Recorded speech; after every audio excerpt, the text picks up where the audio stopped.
you hear that sound?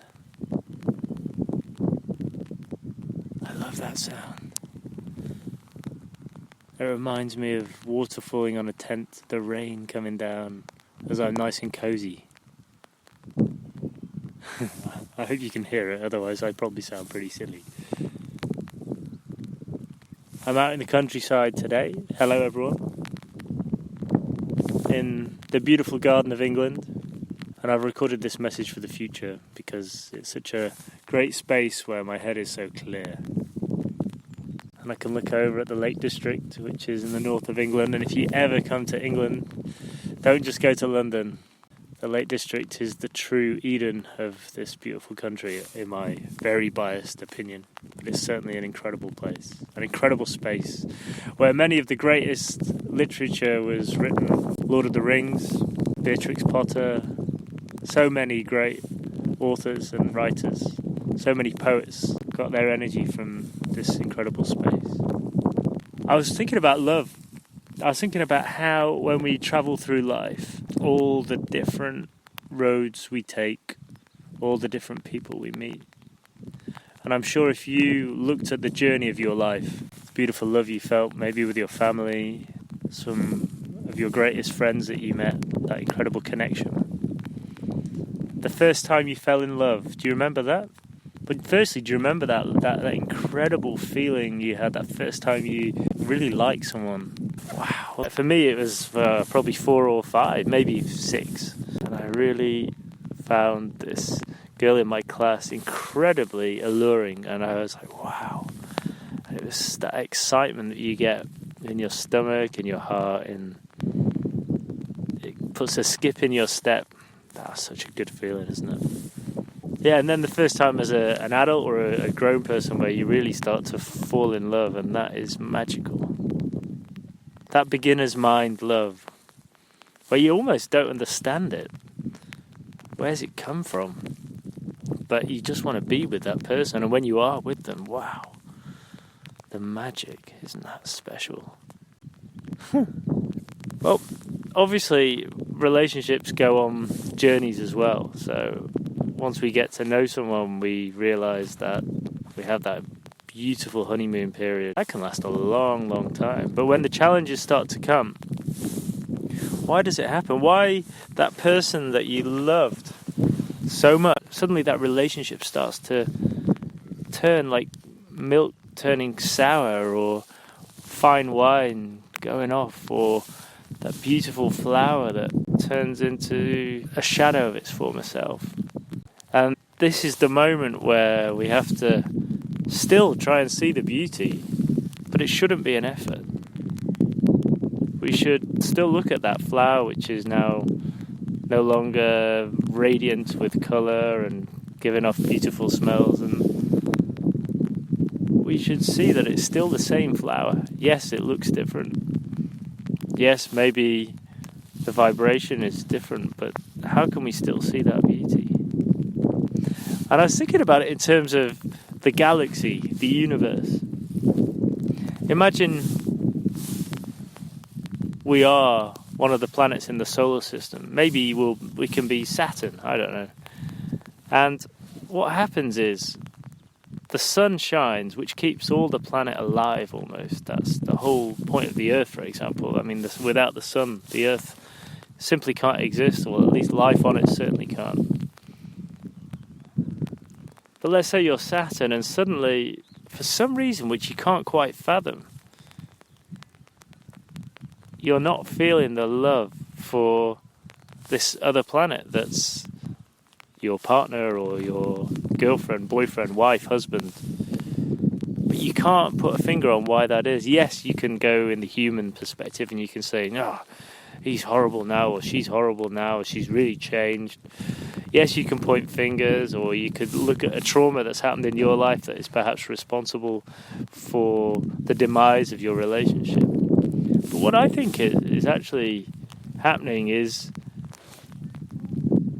the sun is no longer getting to your planet, or the sun is no longer getting to their planet. So let's say they're on Mercury and you're on Saturn, maybe some planets have come in between.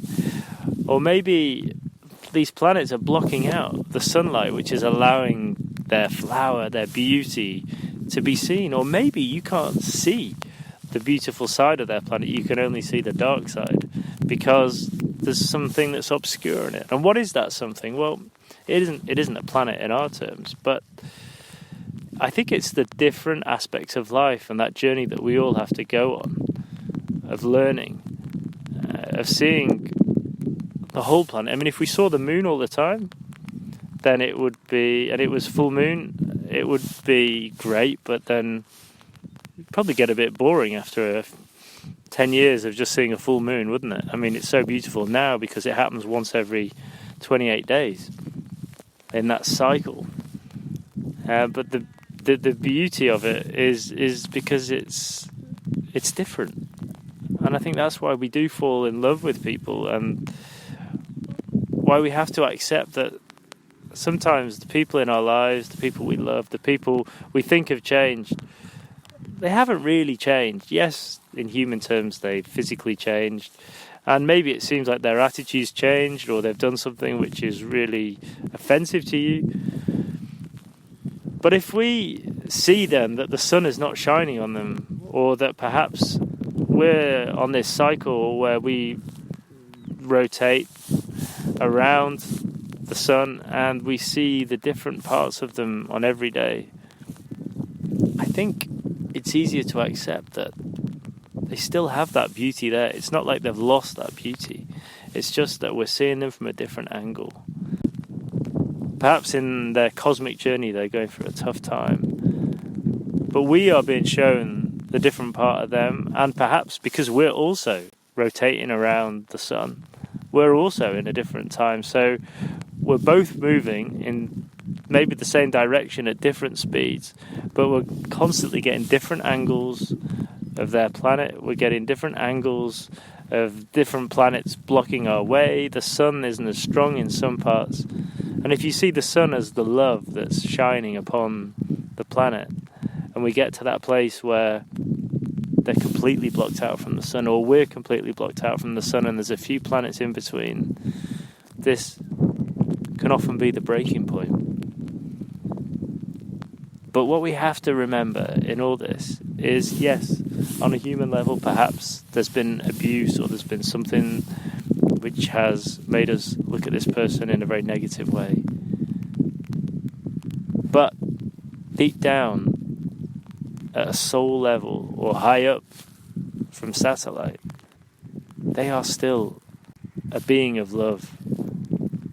And if we are seeing the very worst side of them, what we call the worst side, or the darkest part of the shadow, that's where they're lost, and that's where they're lost in life. And when we talk about lost souls, or people in a bad space, or a difficult space, or depression, or illness, or perhaps mental health not good, or even becoming abusive towards other people, if we can look at these people in the light that they are actually just at the very depths of their shadow, and it's not the true part of them, maybe it's their ego operating 100%, where they've lost connection with source, with deepest part of their soul, and then we realise that they're in a different space to us, and they need our love, and they need our healing. And yes, maybe they're not meant to be in our lives, but we can still send them love, and if we can give them forgiveness, what a gift forgiveness is. If we can forgive them for what they've done to our lives, and no matter how bad it is, then we're forgiving ourselves for the very darkest part of our shadows, which perhaps at that point we're not having to face. But at some point in our lives, we all have to. So send yourself love, work on yourself, but send love to those other people in your life who perhaps are not in a great space right now. Or perhaps earlier on in our lives made life difficult for us, where a relationship ended or became abusive or faded away. So imagine that person and put a huge heart around them. Breathe with them and forgive them. And if you can't forgive them right now, then that's fine. But understand that at some point, when you're in a better space, that if you can do that, ultimately, you're forgiving yourself. I love you all. Namaste.